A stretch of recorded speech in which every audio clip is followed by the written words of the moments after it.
Hmm. Overdress? Overdress. Overdress?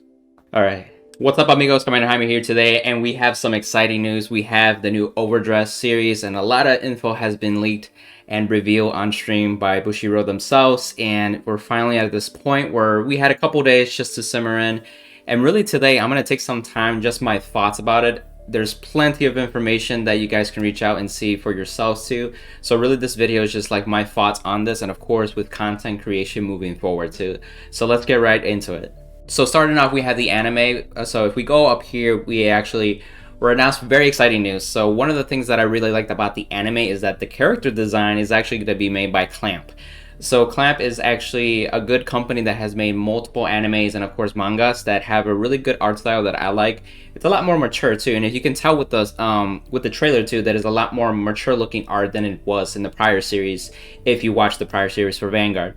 So if you've seen other animes by Clamp, good examples are Cardcaptor Sakura, Tsubasa Chronicles, XX Holic, Kogias, for example, too. And it's just like the artwork and, of course, the quality of these animes were always pretty good to me, in my eyes at least. So I'm excited for that. And now going into Vanguard, I'm very excited and very curious how they're going to mesh those two in and see how it will come across to us. So I might actually go back and actually start watching the anime as like, this is like the anime to watch, not necessarily I'm watching this because of a card game, kind of like Yu-Gi-Oh! Or maybe like some other card game as well. But anyway, that's my thoughts on the anime, so I'm excited for that. And of course, there's a little more to it, so I'll just go down this list too a little bit. So they talk about this is basically 3,000 years in the future after Planet Krayt with the whole Geese event, and then of course Messiah going to sleep.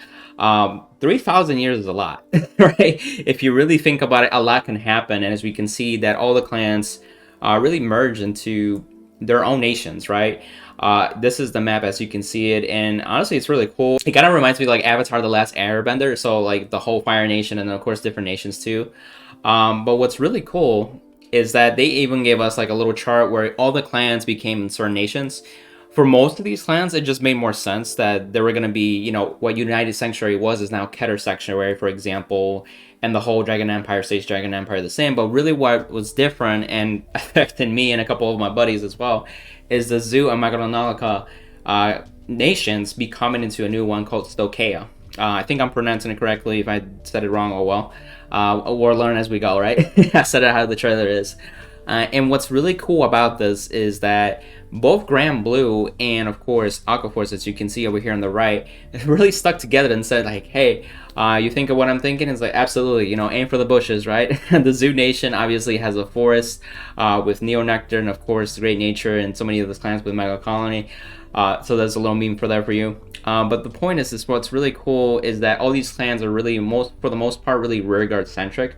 So I feel that aesthetic of multi-attack and of course utilizing your rearguards as resources to your winning image, that stuff excites me, you know. With Vanguard with Vanguard centric focused decks, that can get kind of boring for me, at least with the rearguard centric, depending on the quality of those rearguards and the resources that they take. It really makes more of like a stimulating play of those decks too, so you don't get bored as easily. And at the same time, it's like I have buddies like Duke, for example, who gets on the channel for Mega Colony. Now we are in the same nation, and now we can actually brainstorm together, versus where it's the opposite, where it's like, hey, let me help you out with Mega Colony coming from the opponent's side, right? And the same thing with Aquaforce or Grand Blue. So I'm excited because Aquaforce and Grand Blue stuck together, and those are the main clans that you see on this channel and of course on the blog, and I'll talk about a little bit of that too later on. And I'm just curious how things are going to pan out. And so just a little more down with this, they show a little bit of what they look like. The artwork is cool. Ketter Sanctuary looks like a utopia almost, as you can see.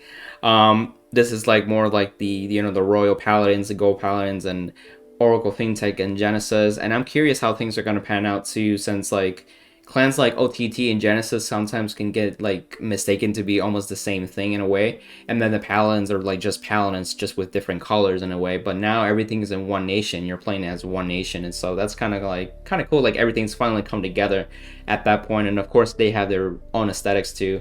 Dragon Empire too, of course, you know, Kagero and Narukami are very good examples, but then you have like Nubutama, Tachikaze, and of course Morikuma, for example, that are a little different and everything. But I think with this Dragon Empire thing being a one nation as a whole, that would be cool for that nation as a whole. And Brent Gate, I'm excited for Brent Gate 2.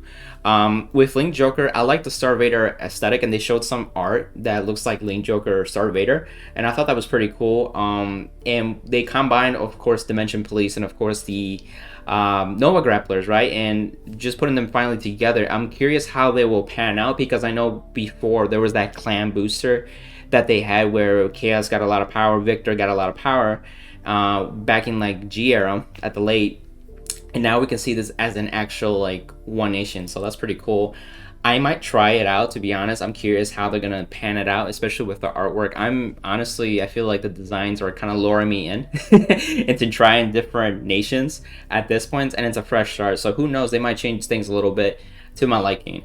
Dark States looks phenomenal. Like, look at that dark purpley blue glow. It's like, it's pretty cool. It kind of reminds me of like Castlevania kind of like vibe or anything like that.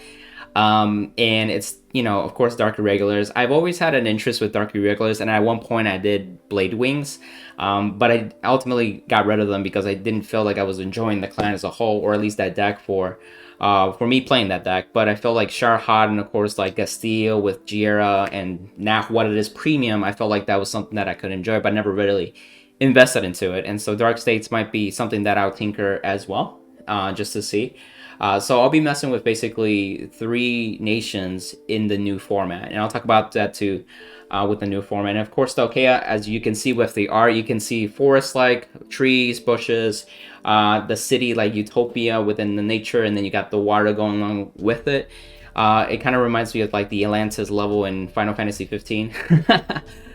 It's really cool just to see all those clans come together into some kind of like society at that point, right? And they talk about too that there's a great sage that leads that nation too, and I'll talk about that too in a bit. And the major changes that I feel were pretty good, that the gifts went away, and I think that's a good step in the right direction, but I hope they replace them with something not necessarily just as good, but something that works with both, like even in the new format and of course the old Premium. And because at the end of the day, like if you're going first, you know, if you ride to grade 3, you still wanted to be a good turn. And then if you went second, you wanted to make sure that first stride was a really good turn. So when you ride, you get something out of it, like an Excel gift or something.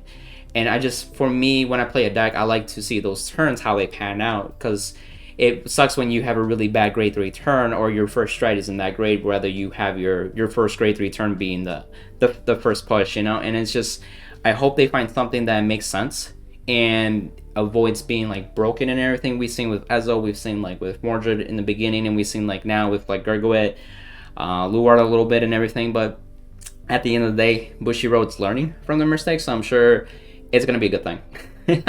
So here's where the formats come into play. So with this channel, a lot of my content gears to Premium, and of course I've done some standard work, and now they're changing Premium still to be Premium, and then Standard into V Premium. And then the new D format is going to be the new Standard. And so what I'm thinking moving forward, Premium is still going to be the same thing. I have decks that are still have Premium use. I like playing Premium because you can use the entire card pool.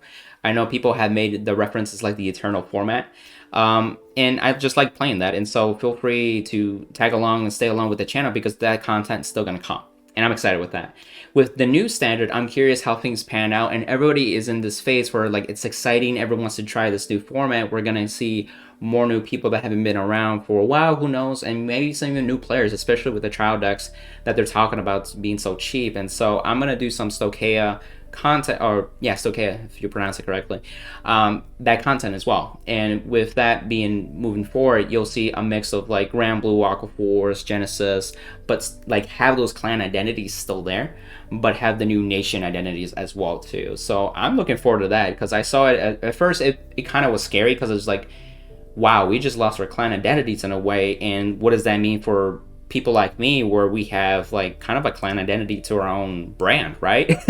People know me as like Commander Hyman, that's obviously Aquaforce, right? And then of course I have Grand Blue, but now seeing this as an opportunity where Premium is still being supported in the future, I have no worries, and honestly it gives me an opportunity to expand further the content that people want to watch on this channel, just the way that a personality that I am, and of course what I bring to the value of the viewer as well. So I'm excited for that.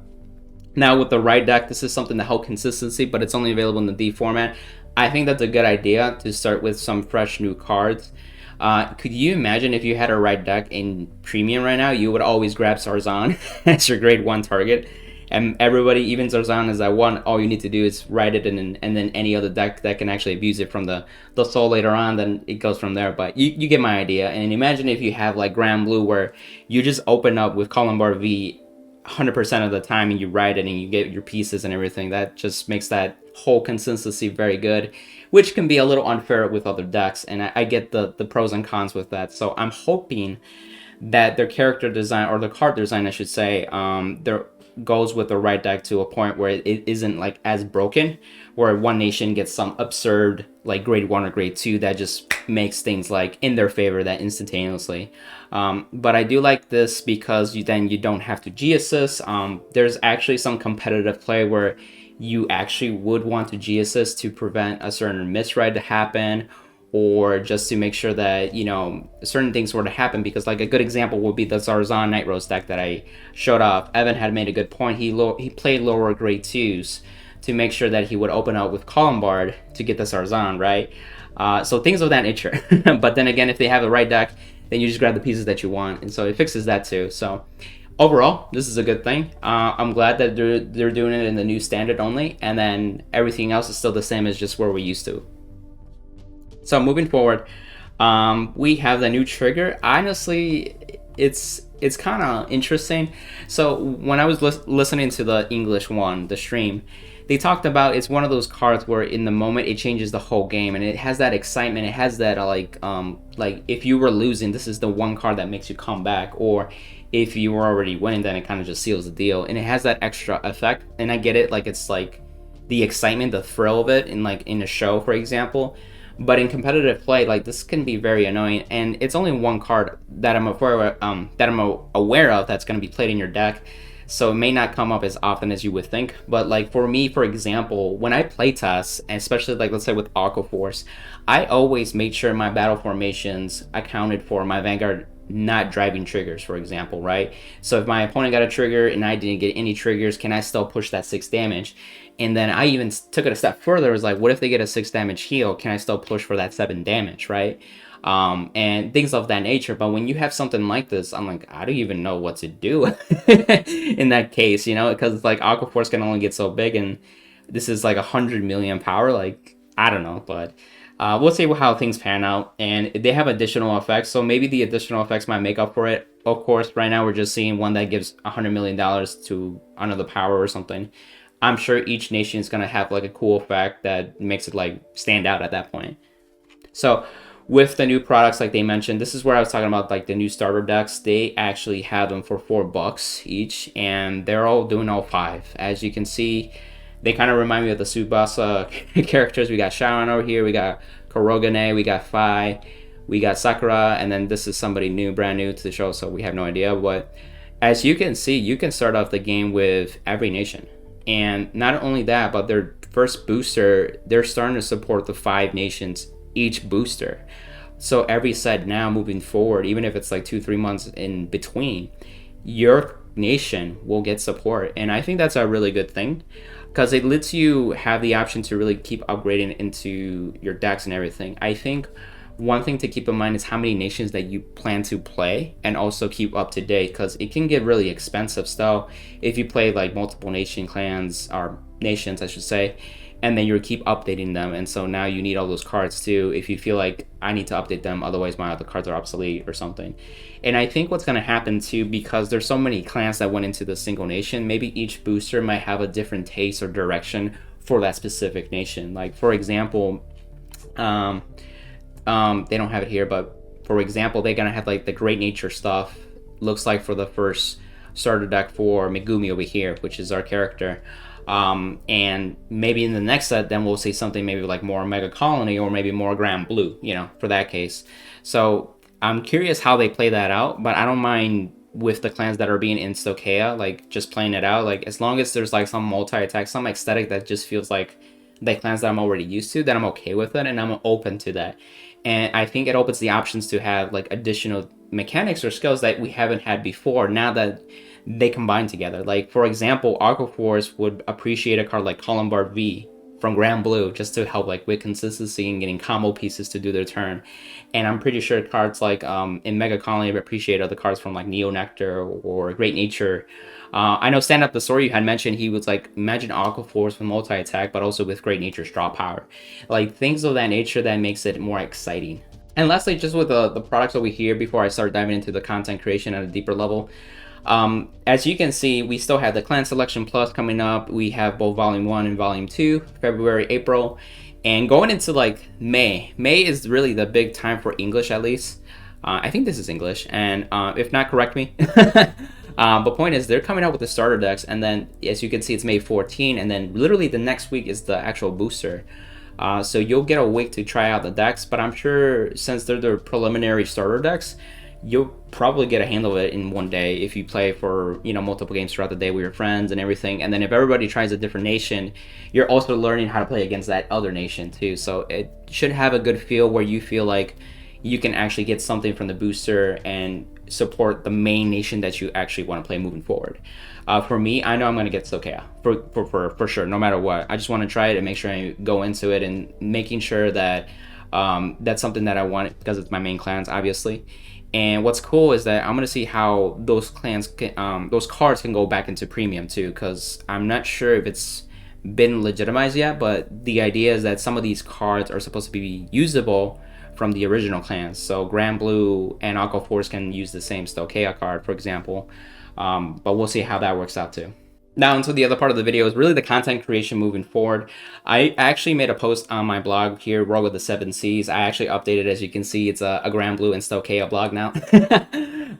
Grand Blue has changed over the 3,000 years that have passed, right? And so I talk about that a little bit. And here are some more images to what it looks like. And it looks really cool. As you can see, that nature with that water still being there with that artwork. You could just so it's mixed up. And like I mentioned before, it reminds me of that Final Fantasy 15 level, that Atlantis level, Altisia, if that's how you pronounce it. And this is what I was talking about, where the first set of units, they legit look like Great Nature units. As you can see, it almost kind of reminds me of Magnolia, the one stride from Great Nature. And of course, you got some like little Neo Nectar aesthetic behind it too, like the plant stuff and foresty nature stuff. And like I said, the decks are like this much cheap, so you can pick them up. And the main card that will start out with Stoicheia is Sylvan Hornbeast King Magnolia. So I'm interested how that's going to pan out. They had said that it's going to do a multi-attack already. So I expect this to be kind of like a Great Nature feel at first, and we'll see how that goes. But one thing that they haven't noticed or mentioned in the streams is somebody called Great Sage Zokaya. It's a female sage that apparently she's the one that has like, what's the word I'm looking for? The nation. And so as you can see, it's like a different artwork completely from like Megumi, who's representing Stoicheia for now. And she almost looks like a Shadow Paladin, like Drag Wizard look. So it might be a darker tone, or maybe it's just the look she has. She has a hat, as you can see. It kind of reminds me of Morphesa's hat, or you could even see it as a pirate hat almost. So I wonder if she'll be the one that be playing something more like the Grand Blue aesthetic at that point. And that leads me into my next topic, where like there might be some Grand Blue units that were revealed but weren't really confirmed. So they had this part of sequence arts show at the very end, and they mixed them up a bit, so it wasn't like guaranteed you'll be seeing this clan with these units, or this nation with these units and stuff. But you can see that this is really Grand Blue like. The blue and purple colors, for example, we have the skulls, we have the little ghosty faces in these little Fire Emblem things. This weird thing in the back, it almost reminds me of like Yu-Gi-Oh or something, this creature. Or even Left 4 Dead, like the boomer, right? But this guy was kind of cool, and he looked really sick in, in a good way, where he can kind of look like an Aquaroid from Aquaforce, and he has like the zombified effect, like he becomes a zombie or something. And so it's like, cool, that's like a Aquaforce unit that became a zombie or something. So I don't know. I'm just trying to think of things that whatever this is, but it looks really cool. Moving forward, like I said, even with the blog, it's going to be making sure that we talk about premium, and then of course the new standard moving forward with Stoicheia. And I'll be talking about like, you know, things that we're starting off to see, you know, what are like my first thoughts after trying out the first decks. What are some things that I'm noticing and I appreciate, or maybe I miss. and maybe we see in the future once with new support, you know, things of that nature. I know people love to hear that kind of stuff, people's other thoughts, and how Stoicheia cards will work in Grand Blue and Premium and Aquaforce and so on, of course, and then much more stuff too. So really, it was just, you know, expanding from there, and I'm excited overall. And I hope you got a chance to listen to all this. I know it was a lot. A lot has been happening, and it's just a good time to really have a fresh mindset and just get a chance to play a new game. And so I hope you guys had a good time listening to me. This is my thoughts so far. As you can see, I'm just excited to try something new and write content and create content for you. And I can see the community coming more together. And even though we're going through a pandemic, there's some places that are open, some places are not open. And so we'll be a mix of virtual and, of course, real life tournaments. We'll figure things out, but I'm definitely excited for this year, for this whole new reboot and this whole new anime too. So I'm gonna go away. If you guys liked the video, give it a like, comment down below, tell me about your thoughts. What are you guys thinking? What are you excited for? Are you excited with the new changes, or you're not happy with them, but are you looking for something? You know, just let me know, and of course share and subscribe. See you, amigos. Bye.